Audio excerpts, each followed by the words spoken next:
And the woman said what Benjamin Krem had said. She said, there's been many Christs. I said, there's been one, and his name is Jesus. And people turned from rows around and looked at me like I was crazy. And so then Benjamin Krem came in, and he started the nearly close to 180-degree spin of his neck again. And the crowd's hypnotic trance appeared to deepen, and he started out from the point of light within the mind of God, may light spring forth ever. And I went nice and clear, and I'll tell you, the acoustics in that building are wonderful. I said, Our Father, who art in heaven, hallowed be thy name. Thy kingdom come, thy will be done. And I did that each and every stanza. And they got down to the last part, said, may light and love and power fulfill thee plan on earth, and may it seal the door where evil dwells. And I said nice and loud and clear, I said, may Jesus Christ return to earth and end the evil present in this room tonight. Well, the funniest thing happened, or may I say it did not happen. Benjamin Krem stood there. He waited, and he waited. He clearly was watching for something to come over him, and it didn't happen. And he finally said to the crowd, he said, that will be all. You are dismissed. And of course everybody was extremely disappointed.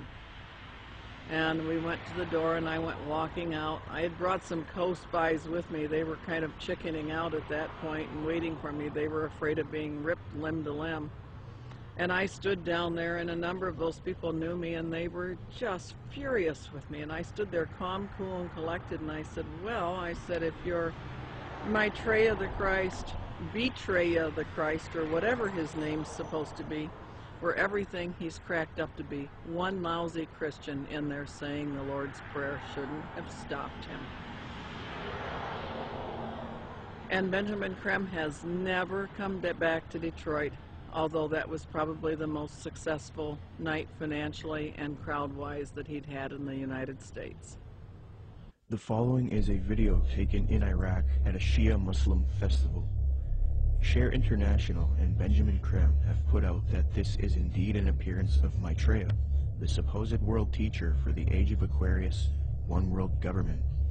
Commenting on this video, Share International reports, quote, Imam Mahdi, unexpected appearance, proclaims the title of a video posted on YouTube.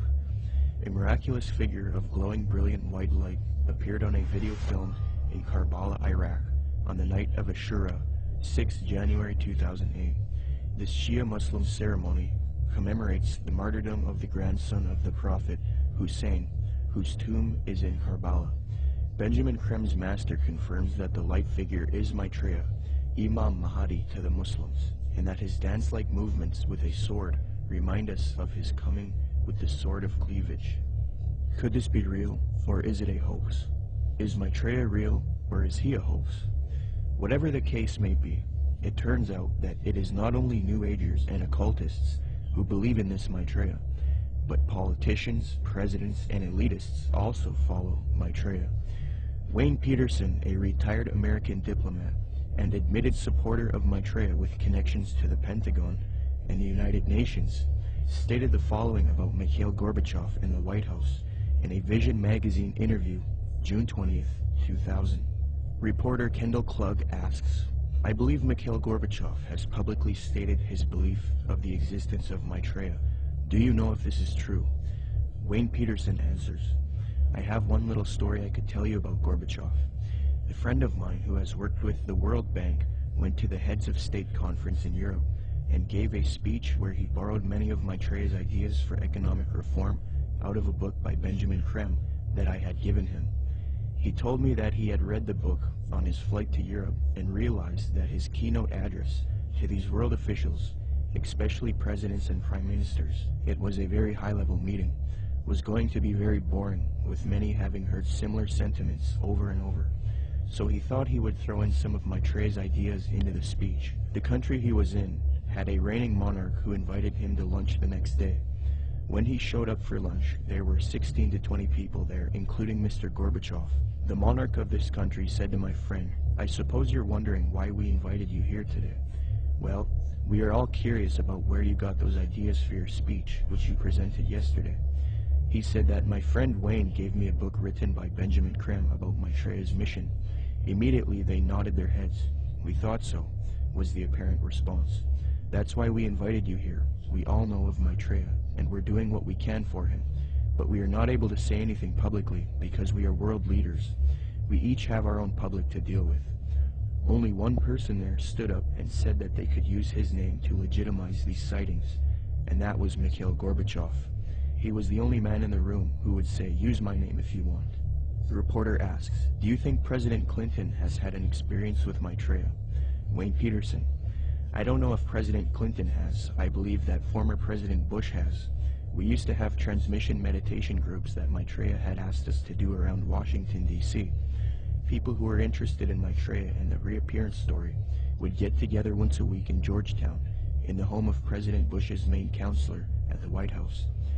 President Bush came over to this house for dinner one night, and the hostess was in the dining room as President Bush asked her, 'What do you think? I'm running against Clinton in this election. Am I going to win?' She said, 'No, Mr. President, you are not. Maitreya has already said that you are going to lose to Clinton.' Bush never challenged her, but merely said, 'Yeah.' He didn't ask who Maitreya was. He was very quiet, and then said, 'I think I've got to go now.'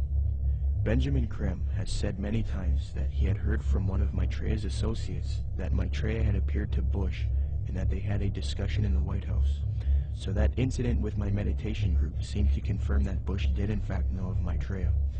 I do know people in the White House have been visited by Maitreya many times, and the people I'm talking I've seen on the front page of the Washington Post, standing next to the president. In a December 19, 2008 London Telegraph article, major media organization, Mick Brown praises Maitreya and Benjamin Creme, stating, quote, "This week has come encouraging news for anyone with an interest in signs and wonders, or desperate for a chink of light in the prevailing gloom, which probably means most of us. A savior is at hand."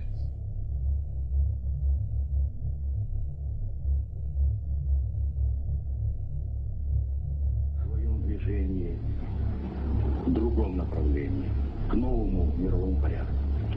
I think even that does not describe why the world has changed so much and why the world has turned so much toward a new world order and a new kind of civilization.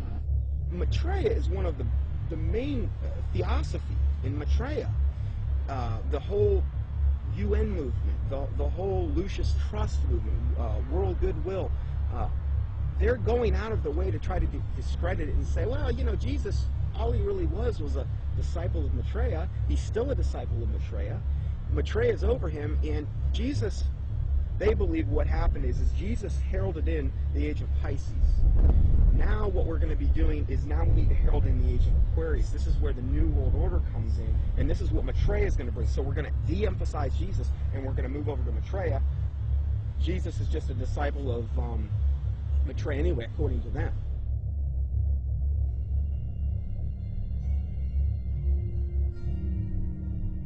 In 1919, the theosophist Alice Bailey was supposedly contacted by one of these ascended masters known as the Tibetan Dijwal Kul.